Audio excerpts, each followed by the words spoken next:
Ago ni Nyasaye maduong' kamano manyalo gik moko duto, mochiwo thuolo gokinyi sani mondo wawuoye wachne. An jatich Nyasaye Samuel Maroche maudogola, aja Asembo Kanyakala.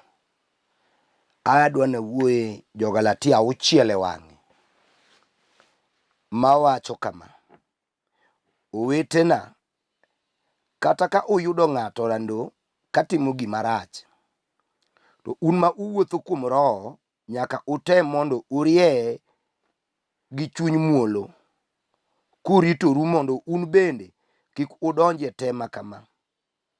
Kauru ting' mag jowadu, nikech kutimo kamano to uchopo chik mar Kristo. To ng'ato galo ni en gimoro, ka ok en gimoro to owuondore owuon. To ng'ato ka ng'ato mondo onon tije owuon, ma ok odewo gima ng'at machielo osetimo, nimar ng'ato ka ng'ato nigi ting'ne owuon. Nyasaye maduong' ogwedh andiko. Adwa na wuoye wach moro, Jakristo wadwa. Wan kaka joma nie yie e od Nyasaye, ma muma luongo ni Jo-Kristo.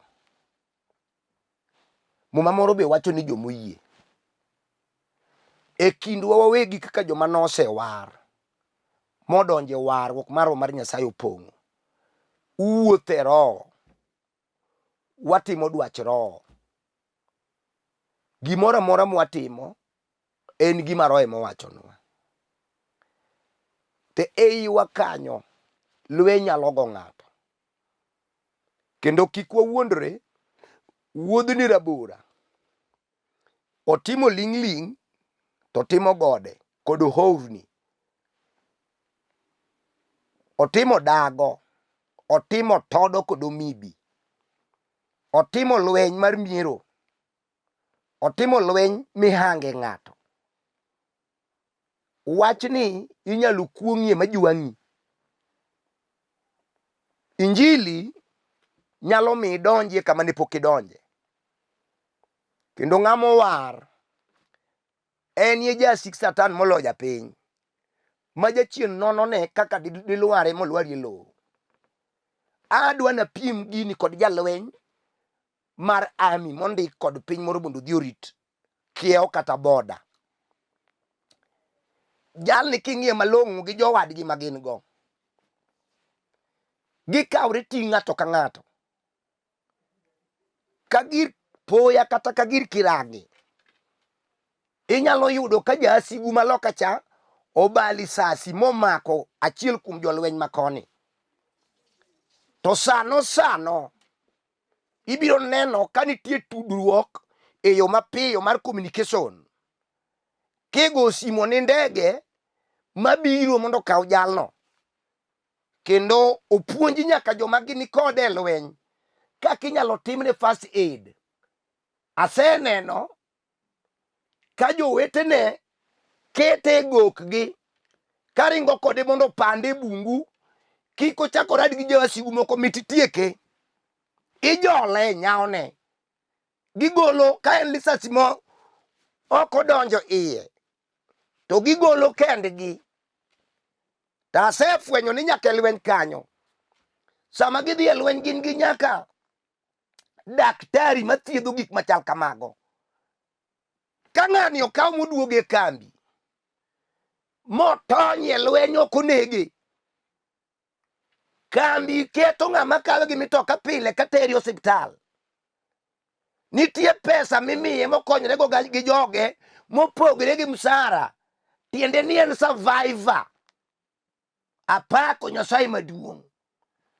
Nitie kaka koro ing'iye moloyo kaka nyocha ing'iye kapok ohinyore. Joma lime, jolweny wetene, jodongo madongo mag lweny nyalo gone sarut, tiende no survive. Ji mang'eny otho koyokre to oa ka ok onegi.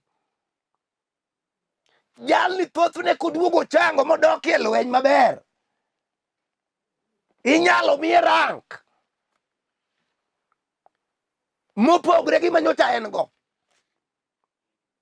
Koro waduok kuom wawegi. Osiepna gima wagore go ni ma lweny. Wanie bita ku to jasikwa en Satan.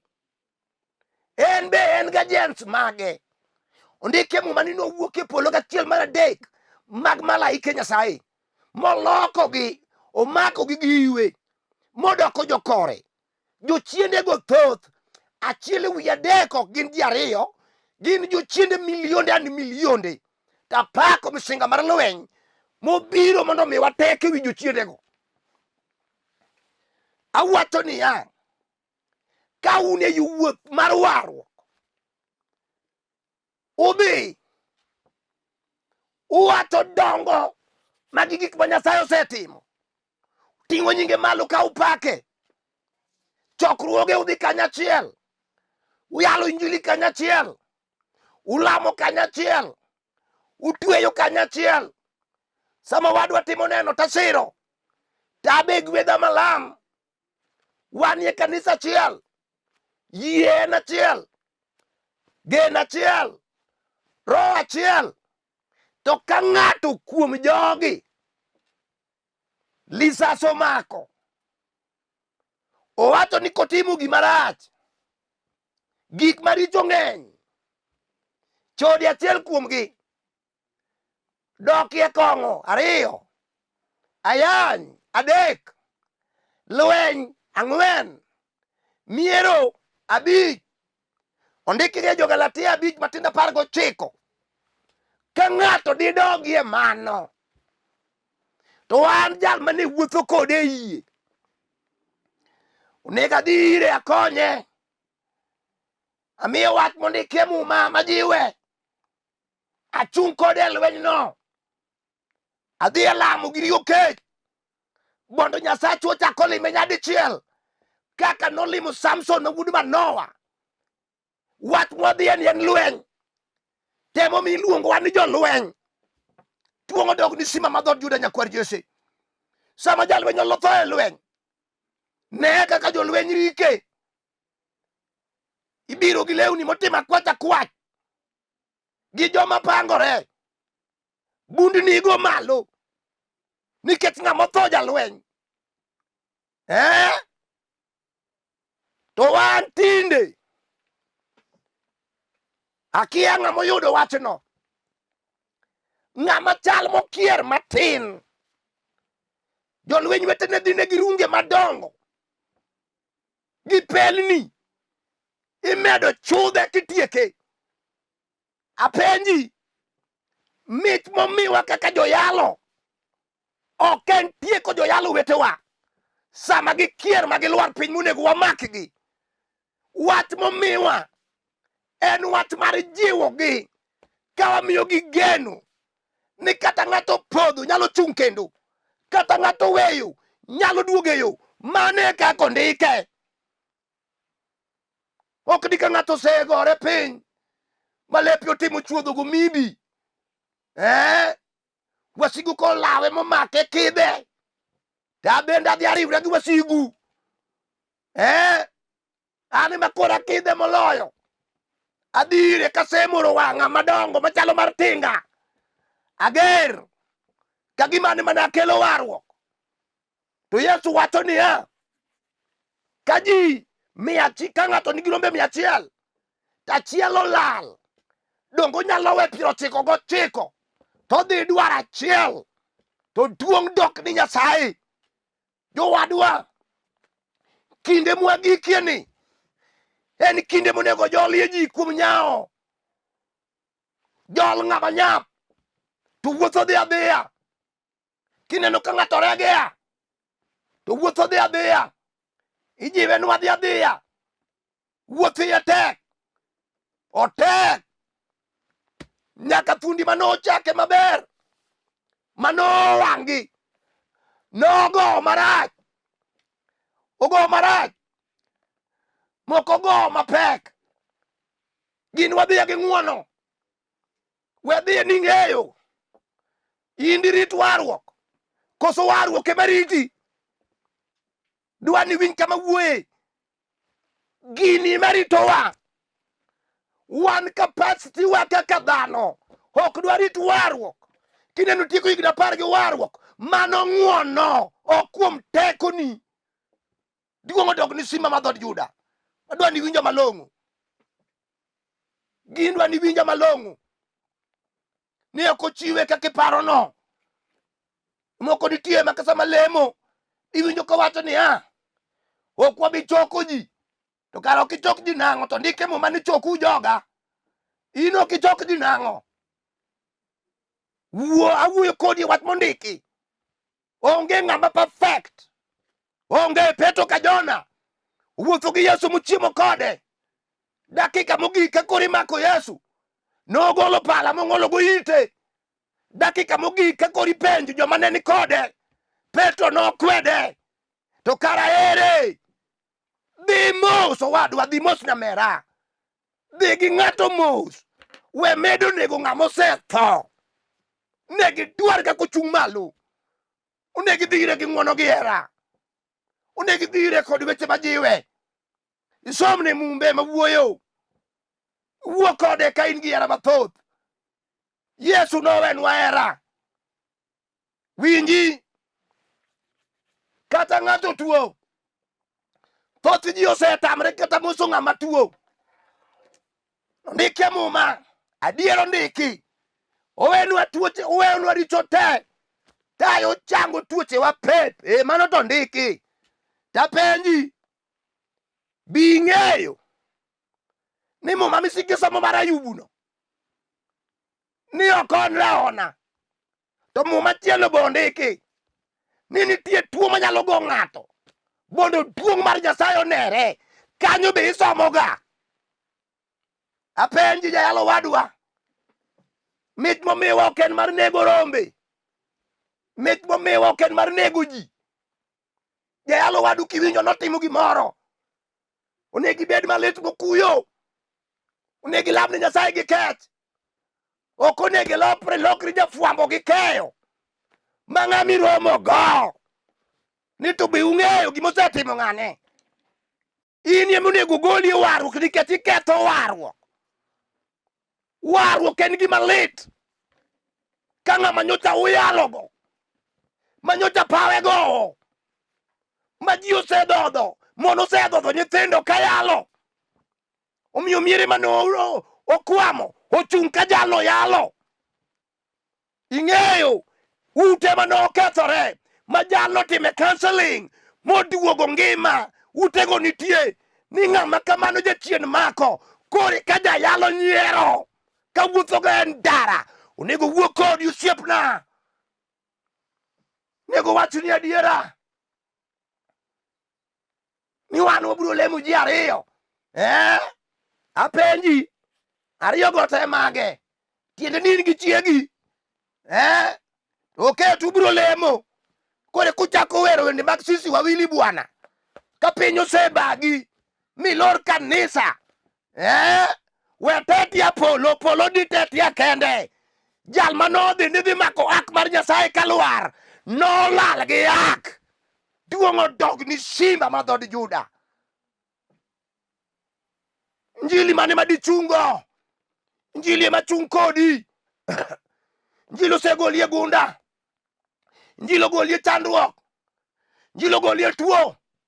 In dichungi injili. Maka ng'ato yalo. Maja yalo wadu yalo. Tini neno manini monegi yal. Chunyi pie mar kiarruok injili ka. Yeni wadu ber moloyi. Sikilamo ne manarach. Ondike muma masomo. Ni ka ng'ato yudre kindwa. Motimo gima rach. Ok ne ka itineno ma jachodi. To kuoth miromo go kanisa. Kuoth miromo go kanisa. To tami neno ni mano bende richo. Mano bende gima rach. Jali ka udhi konye. Dhiu ka upong' gi ng'uono osiepna. Dhiu ka upong' kod kech. Dhiu ka uneno mana Yesu kende. Kuneno osiepna osetimore chung' malo. chal gweno manie goro manyalo kere matek mondo ywech odhi to chako wuoth odhi adhiya. Ndalo gik ma koro onego wayal adiera. Thoth joyalo gi pastere osedhi matek mokalo rombe, to rombo be odhi osawo kawo wachgi boringo matek mokalo kanisa. We awachnie gimoro, onge ng'ama perfect, to kuom ng'wono mar remo manochwere Kalvari, kuom yie ayie na perfect, to kuom wesona gi nyalona, nikech wesona ne an go, nyalo ne an go, paro ne an go, sikul ne an go, pesa ne an go, to ne ok nyal resa e chandruok. Yesu ja Nazareth ema nochulo nengo gi rembi owuon. Ka pesa osefel, gi family mayo osefel, gik manatimo te no fel, to Yesu ja Nazareth nochiwre msalaba mokoni awaru gi remba wuon. Ok rembi matindi kawe ka gima en rembi ema nochwere Kalvari ni, mondo liet osebet e udi. Nikech weche mwawacho, mon jochan osebet piny. Isiko mani jachan ok dhi e polo, iyanyo jachan pile, kata inie kanisa iyanye. Jayalo uloko nyaka ute jochan ok udhiye, udhi e ute joma nigi pesa ma jomoko magolo not kikowi, olo mafuta e mitoka, go bajet mag nyithindi masomo, go bajet e odi migero, mage mudhi e utegi kuwero duong' koro dok ni Nyasaye. To jachan timoso ka jagweng'u, kendo jachan kokoso tidhire ka ng'ama dwa gore adhong'. Ka un joma oseketo already ma wang' kwar ka wang'o dhagaria, to jamu meu manigi pesa kato chodo, kato kawo chi ng'ato lal go, idhire mos kidamruok, nikech kudhi kurokni to pesa biro lal ok goli e lwetu. Nena wachni adiera, jogo te gin jo Nyasaye. Kaka Nyasaye ng'iyogi opogore gi kaka ing'iyogi. Dog chien osiepna, oluongwa mondo wayal injili ni jomodhier, oluongwa mondo wajol joma chunygi osejok. Gia malo, wuoth pod bor, joma muchgi orumo, waketie go kwa kwadhi, gode to ng'eny, aoche bende ng'eny kod thim. Ok onego wang'adi ni kia wadhi lemo ji ariyo, onego ing'e gima wuoye. Apako misinga mar lweny, wadhi mos. Ondike muma masomo ni ka ok watang' to wadhi donje te ma kamano. Joyaladi mosewacho weche madongo, to nikech ok oritore, oonge gi Nyasach horuok, en gi Nyasach pakruok. To momodagi Nyasach pakruok, nikech ng'ama onego wapaki en Nyasaye kende, to eto opakore. Miti yud gi omera, irudo kode ni ng'e ni ng'ane no an mana alamone, kia ot mogero no an mana alamone, kia mitoka no ni kia mano wuode mar warruok.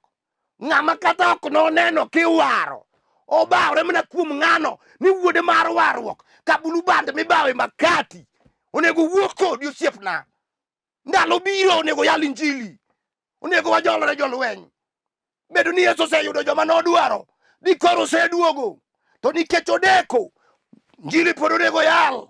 Injili ma jolo ng'ama onge go, injili ma jolo ng'ama nigo, injili ma jolo ng'ama olwar.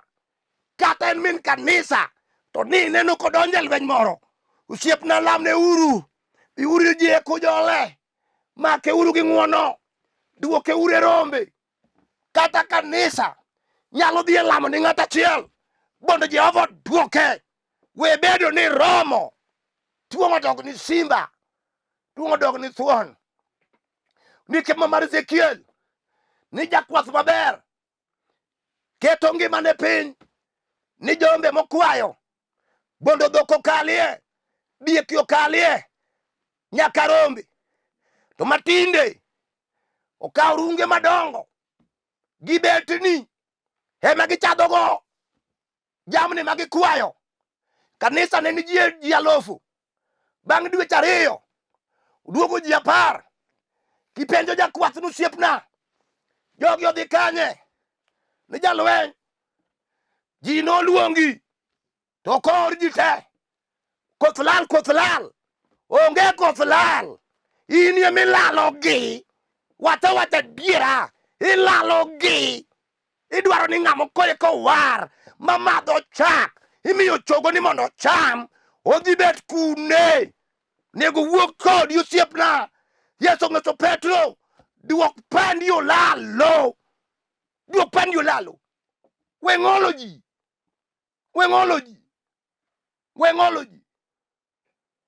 Tuomo dog ni siba madhor Juda. Ka ng'ano seweini. Kore keloko story bang'e. Mata ng'amo lal. Ok olal. Duok rungu olalo. Ng'ama ok onego. Ng'ama ok kony. Ng'ama ok jol injili. Ng'ama ok gol pesane. Ng'ama obiro mar chwanyo ji. Ng'ama obiro mar puo ji. E kanisa ma jachieno. Ng'ama jachieno kelo mar ketho ji. Ok obudhi, Nyasaye gole. Gole kapok obudho. We thagri kode. Obiro wa. Judas noa ka onge ng'ama oriembe. Yesu wacho ni nitie ng'ato kuomwa ka machiemo ge tawa chiele ne mondhoga. Ok noluongo nying Judas. To Judas okuok mana kende. Iye nobare oko. Jandhogano matich ne tuo ji e kanisa. Giomo wach kata titero kata. En be momiyo jakwath ok nindi. Othago jakwath mang'eny. Jalno we thagri go jakwath. Aloweri gi ng'ano. Nyasacho biro gole oko. Biro gole kaka nogolo Karmin. Biro gole oko. Nyasacho nitie. Simeon mana ajuoga. Wuotho gi Petro gini ka Petro paro nopong' gi Roho. Kara japiny ma ulung'wong'. Dakika mogik oneno hono. Ka Petro gini timo. Nokwayo teko. Bondo wil gi mwandu. Petro nokone ni mwandu nigo. Otho kodi. Simeon ok nochako luwo Petro. Jomineno mobiro ma jachien okelo. Ginyalo dhi mbele kiparo ni gin joma konyi. Kata gin joma konyo tich Nyasaye. Kara gin joma ketho. Nikech ondikie Muma ni jachiendno nobi kaka wuon ler. Kaka malaika mar ler. Mowerie pulpit. E praise and worship. Motim nende madongo. Majilamie. Ong'e jiwo Mathayo gi Luka. Kod fweny. Ong'e Ezekiel gi Jeremia. Ong'eyo tudo gi. Ka ng'ama tuda duda biye. To bang' mano. Iwinjo nolal gi chi ng'ato. Bang' mano. Iwinjo ni lwenjo ochakore. Okelo. Ene mong'eyo. Kaka tiel mar 10. Okonego pasta cham. Kionego kony go mondo liete. Ong'eyo mokone gi koni. Ng'ama kamano we thagri go. Nyasaye milamo. Moketo ji e lweti go. Biro gole oko. Biro gole awachuni. Duong' odog ni simba madhod Juda nyakwar Jesse. Awuoye wach mapek. Wach matek takwayo Roho nomiya. Chir mondo adhi mbele kawuoye. Omiya wach mada wach n'oganda. Sani rombe lal. Piny ojuang'. Jokwath oting'o badgi malo. Joyalo. Jotich Nyasaye madongo. Neno ka tich kwath en bodha. Jayalo neno ka tich yalo. Isa bodha. Oyalo mang'eny. To joga nindo kech. Isa bodha. We ng'ama ondiko wani. Mwatie puothe. Poko koso mogo. Poko koso pesa. Poko koso nanga. Poko koso gimora mora. Jal mwatie puothe. Ng'atni nigi mwandu. Ndikie Muma mar Hagai. Ene wuon fedha gi dhahabu. Beda jachir. Kati tiyo tinindo kech. Jehova biro kelo. Ang'eye. Ojal kelo. No kelo mana e thim. Ka jo Israel dhi Kanan. Ere gima ok dokel. No kelo nomiyo lewni. Mane jo Israel orwako kawuok e piny Misiri. Ok otie thim. ne onge factory maloso lewni e thim kuom higni 40. Lewni mane gin go ne ok oyiech. Nyasaye ma wuoyo kuome is the provider. Duong' kod pak gi loch gi teko odog ni Yesu ja Nazareth. Rie badi kichimo tibi tir. Adwaro lamni Nyasaye. Samoro in jal manosego matek nikech ni bedo matuo ma jakwath biro goyi milal nono. Samoro ne itimo richo adier. Samoro ni itimo richo. Ni kwalo pes kanisa. Samoro ni chodo. Ni gori mi mano bad sati. Nitie lweny magoyi. Nyaka ne mano timre ni. Mariembie kanisa. Pok ibedo gi kwe. Adwa na lamni Nyasaye. Bondi dog chien. Kuma jakwath nitie. King'eyo ni en wuonu. Kata en minu. Wuo kode gi muono. Gi muolo gi hera. Kwa ng'uono. Nyasaye no biro timo ni. Ng'ama ng'anyo kose timo richo. Nyasaye ok timne maber. Alamo. Nyasaye maber. Alami ruodh ngima. Teko mar jomoyie. Nyalo mar Nyasaye. Ineno mama no. Ineno dichuog no. Ineno kijana no. Osegoye gi runge. Den jotim amdhola. Jehova in emichango ji. Chak ichunge mendo. Ondik ni jal mobaro. Owe yora.